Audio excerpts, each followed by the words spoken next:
Wakazi wa Bilbil, eneo bunge la Bura katika kaunti ya Tana River, wameandamana kupinga mpango wa kutengwa kwa ekari zaidi ya 45,000 kwa wawekezaji wa kilimo cha miwa katika eneo hilo. Kulingana na wakazi hao, ardhi inayolengwa na wawekezaji hao ni tegemeo kubwa la mifugo wao wakati wa kiangazi kwa kuwa ni sehemu ya lishe na maji.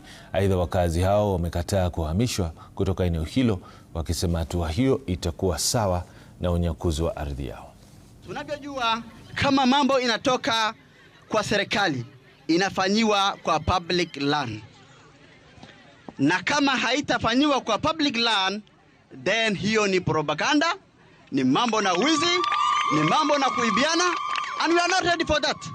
Munataka kuiba ardhi yetu and then mnatuambia sisi we are from the government. Which that of government? Hiyo ni wizi.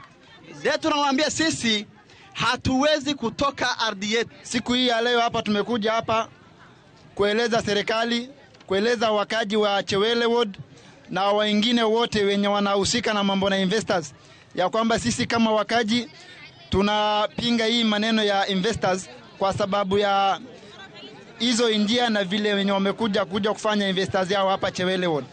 Investors wakija, wao wanakuja na ile plan yenye wao wenyewe wamepanga. Ile plan yenye wao wenyewe wamepanga ya kuwa hiyo plan ya kwamba tunataka kujenga hapo factory 50,000 acre. 50,000 ni Chewele nzima. Kuanzia ile shule ya kitambo inaitwa Bilbil mpaka mwisho kule Nanigi, 50,000 acre. Hii map imepitia Bilbil.